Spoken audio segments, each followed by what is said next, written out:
नमस्कार दोस्तों, I am doctor Rajendra Pathak and welcome back to my channel being healthy.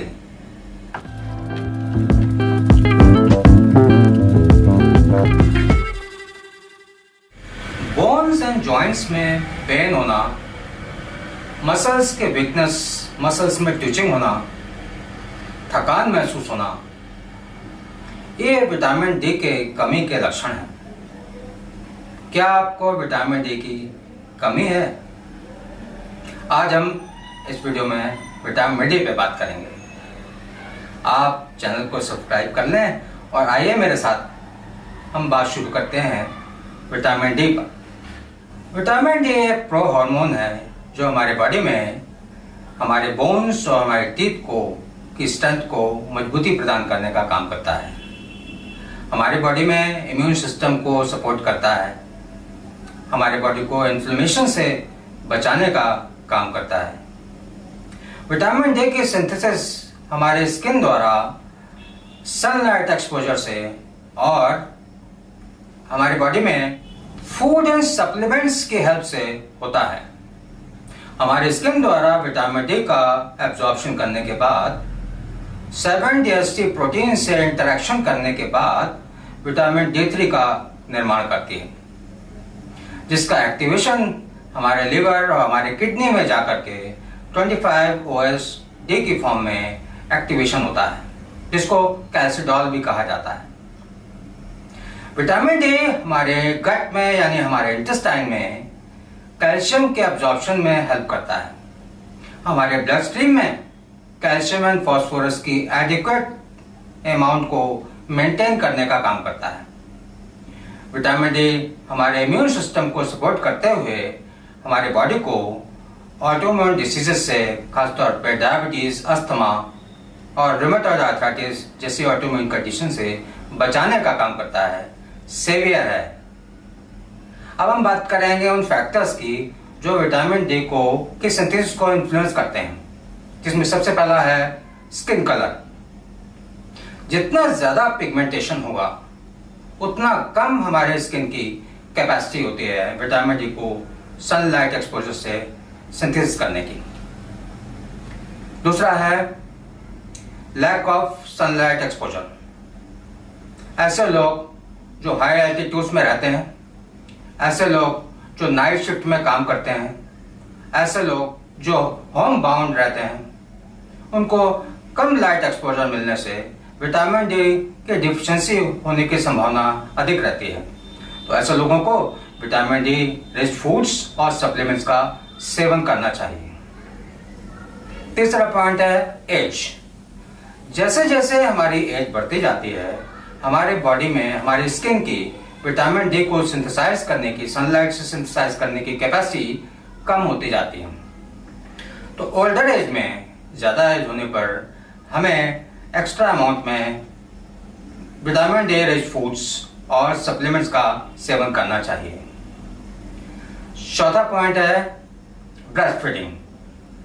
Breast feeding से infants को यानी 1 साल तक के बच्चों को 400 इंटरनेशनल यूनिट्स प्रतिदिन के विटामिन डी की पूर्ति होती है। ऐसे बच्चे, ऐसे दूध पीते बच्चे जिनको ब्रेस्ट फीडिंग पर्याप्त मात्रा में उपलब्ध नहीं हो पाती है, उनमें विटामिन डी की कमी देखने को मिलती है। ऐसे बच्चों को विटामिन डी सप्लीमेंट्स देना चाहिए। बच्चों में विटामिन डी की कमी से कार्डियोवैस्कुलर प्रॉब्लम्स होने से इन्फेंटाइल और चाइल्ड हाइपरटेंशन देखने को मिलता है। तो ऐसी कंडीशन से बचाव के लिए बच्चों को विटामिन डी सप्लीमेंट्स अनिवार्य रूप से देना चाहिए। हमारे बॉडी में विटामिन डी की अवेलेबिलिटी 3 बातों पर निर्भर करती है। पहला है प्रॉपर सनलाइट एक्सपोजर, दूसरा है high vitamin D rich foods and supplements का इंटेक करना, तीसरा है हमारे गट हेल्थ यानी हमारे इंटेस्टाइन की हेल्थ जो विटामिन डी को एब्जॉर्ब करने में हेल्प करती है। तो ये तीनों बातों का तालमेल जरूरी है हमारी बॉडी में विटामिन डी की प्रॉपर उपलब्धता के लिए।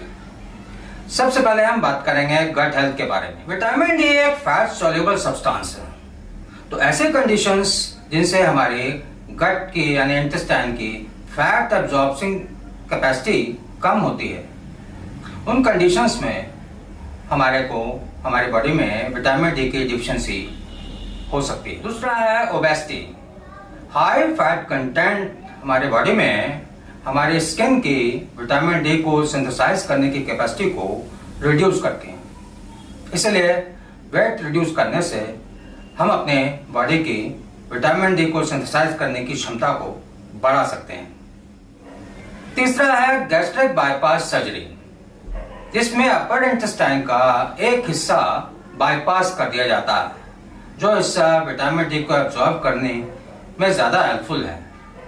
तो ऐसे कंडीशन में भी विटामिन डी की डिफिशिएंसी होने की संभावना रहती है। सिम्टम्स की बात करें तो प्राइमरीली शुरुआती तौर पर vitamin D deficiency symptom less होती है, यानी कोई लक्षण नहीं होता। क्रॉनिक कंडीशन में हाइपोकैल्सीमिया यानी हमारे ब्लड स्ट्रीम में कैल्शियम की कमी होना और हाइपर पैराथायरॉयडिज्म यानी पैराथायरॉयड ग्लैंड के ओवर एक्टिविटी से हमारे ब्लड में कैल्शियम लेवल्स का बढ़ना, दोनों बातें हो सकती हैं। क्रॉनिक कंडीशन लंबे समय तक बने रहने पर हमारे बॉडी में सेकेंडरी सिम्टम्स उत्पन्न होने लगते हैं, जैसे हमारे बोन की फ्रैजिलिटी यानी कमजोर पड़ना, ऑस्टियोपोरोसिस जैसी समस्याएं, हमारे बोन्स एंड जॉइंट्स में पेन होना, हमारे मसल्स में पेन होना और ट्विचिंग की समस्या होना, बॉडी में थकान होना, फैटिग जैसी समस्याएं उत्पन्न होने लगती हैं। क्रॉनिक कंडीशन, सेकेंडरी कंडीशन लंबे समय तक बने रहने पर हमारे बॉडी में कॉम्प्लिकेशंस पैदा होने लगते हैं, जिसमें सबसे पहला है कार्डियोवैस्कुलर प्रॉब्लम्स। हमारे आर्टेरियल वॉल की थिकनिंग से हमारे बॉडी में कार्डियोवैस्कुलर प्रॉब्लम्स, हाइपरटेंशन जैसी समस्याएं होने की संभावना रहती है।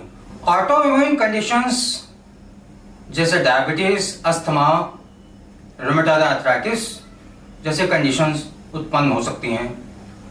इन्फ्लेमेटरी कंडीशंस को होने में बढ़ावा मिलता है। हमारे बॉडी में न्यूरोलॉजिकल कंडीशंस यानी वात व्याधियां, प्रेगनेंसी के कॉम्प्लिकेशंस और सर्टन कैंसर्स, खास तौर पे ब्रेस्ट कैंसर, प्रोस्टेट कैंसर और कोलोनिक कैंसर होने का खतरा बढ़ता जाता है। आर्वे टेक्स्ट के अनुसार यत् किंचित् लाघव कर्म देहे तत्लंघनम स्मृतम, यानी ऐसे उपाय जिनकी वजह से हमारे बॉडी में लाघव यानी कि फीलिंग ऑफ लाइटनेस उत्पन्न हो, उसे लंघन कहते हैं। शोधनम शमनम चेति दुधा तत्रापि लंघनम, यानी 2 टाइप्स ऑफ लंघन, शोधन लंघन और शमन लंघन। शोधन लंघन 5 सब टाइप्स, जिसमें वमन यानी थेरापेटिक एमेसिस, विरेचन यानी थेरापेटिक परगेशन, नस्य यानी नेसल रूट ऑफ ड्रग एडमिनिस्ट्रेशन, निरूबस्ती यानी थेरापेटिक एनिमा और रक्त मोचन यानी ब्लड लेटिंग। ये 5 शोधन उपाय हैं, शोधन लंघन उपाय हैं। शमन लंघन में 7 उपाय बताए गए हैं, जिसमें भूख, प्यास, व्यायाम, वायु सेवन, सनलाइट एक्सपोजर, आतप सेवन और हमारे गट हेल्थ के लिए दीपन, पाचन, ये 7 लंघन उपाय बताए गए हैं।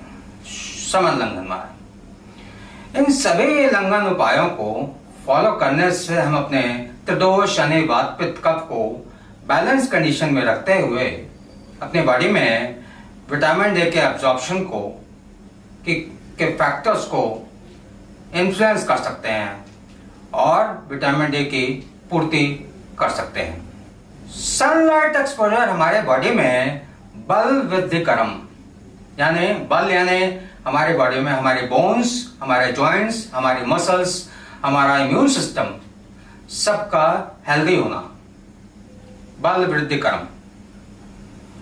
ऋतुचर्या के अनुसार हेमंत ऋतु यानी मिड अक्टूबर से लेकर के मिड दिसंबर के बीच और शिशिर ऋतु यानी मिड दिसंबर से लेकर मिड फरवरी के बीच हमारे बॉडी में नेचुरली बल की वृद्धि होती है और हमारे डाइजेस्टिव फायर भी बेटर कंडीशन में रहती है। तो इस मौसम में, इस सीजन में सनलाइट एक्सपोजर लेने से सनलाइट की अडेप्टेबिलिटी, हमारे स्किन की विटामिन डी को सिंथेसिस करने की अडेप्टेबिलिटी ज़्यादा अच्छी होती है। अब हम बात करेंगे विटामिन डी डिफिशिएंसी से होने वाली कंडीशंस के बारे में।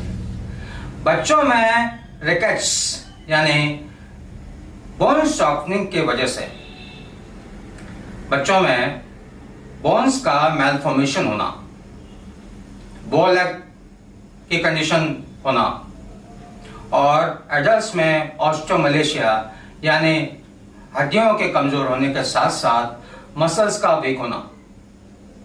ये कंडीशन लंबे समय तक एडल्ट्स में बनी रहती है तो ऑस्टियोपोरोसिस यानी बोन सॉफ्टनिंग से हड्डियों का कमजोर होने की कंडीशन पैदा होती है और एलर्जीज होने की संभावना कम पाई जाती है। इसके अलावा जेस्टेशनल डायबिटीज और बैक्टीरियल वेजिनोसिस जैसी कंडीशंस भी प्रेगनेंसी में देखने को मिलती हैं। न्यूबॉर्न बेबीज, न्यूबॉर्न इन्फेंट्स में विटामिन डी की डिफिशिएंसी से एलर्जी सेंसिटाइजेशन ज़्यादा होने से अस्थमा जैसी कंडीशन और फूड एलर्जी जैसी कंडीशंस देखने को मिलती हैं। इसलिए न्यूबॉर्न बेबीज को भी विटामिन डी सप्लीमेंट्स देते रहना चाहिए। डिप्रेशन की कंडीशन यानी SAD, सीजनल अफेक्टिव डिप्रेशन, ज्यादातर डिप्रेशन से पीड़ित महिलाओं में SAD की समस्या विटामिन डी डिफिशिएंसी से उत्पन्न हो सकती है।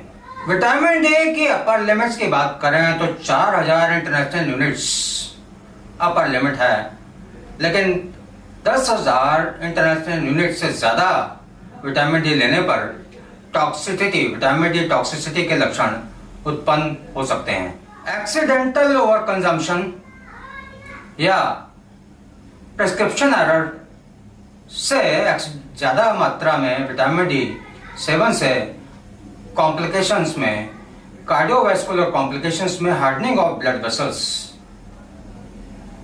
हमारे किडनीज, लंग्स एंड खासतौर पर ब्लड वेसल्स बैडली अफेक्टेड होती हैं। टॉक्सिसिटी के सिम्टम्स की बात करें तो हेडेक होना, नौजिया, जी मचलाना, वोमिटिंग होना,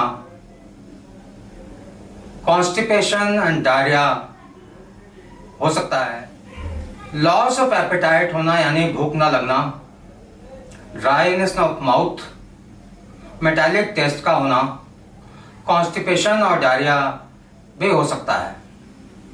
अब हम बात करेंगे vitamin D rich food supplements की। विटामिन डी रिच फूड्स आहार में सबसे पहले हम बात करेंगे फैटी फिशेस की, जिसमें सैल्मन फिश, मैकेरल फिश और टूना फिशेस में विटामिन डी की मात्रा ज़्यादा पाई जाती है। एग योक में भी विटामिन डी की मात्रा ज़्यादा पाई जाती है। 15% ऑफ डेली इंटेक हो सकता है। हेरिंग्स में 95% डेली इंटेक्स पूरा कर सकते हैं। सॉर्ड 117% विटामिन डी की पूर्ति कर सकती है। अगर आप वेजिटेरियन हैं तो आप मिल्क और चीज़ जो विटामिन डी में रिच होते हैं उनका सेवन आप कर सकते हैं। इसके अलावा मशरूम्स पे हम बात करेंगे जो विटामिन डी में काफ़ी रिच होती हैं। मशरूम्स में रॉ माइटेक जो 94% ऑफ विटामिन डी की डेली इंटेक को पूरा करती है और ड्राइड शाइटेक जो 15% विटामिन डी की डेली रिक्वायरमेंट को पूरा कर सकती हैं। इसके अलावा यूवी रेडिएशन फोर्टिफाइड मशरूम्स भी होती है बेलो जो 94% डेली इंटेक को पूरा कर सकते हैं और white mushrooms UV exposed white mushrooms 87% daily vitamin D की कमी को पूरा कर सकते हैं। दोस्तों, ये वीडियो आपको जरूर पसंद आया होगा। अगर आपको ये वीडियो पसंद आया है तो इसे शेयर जरूर करें। Support my hard work. तो फिर मिलते हैं अगले वीडियो में नए टॉपिक के साथ। तब तक के लिए आप सबको मेरा नमस्कार, प्रणाम।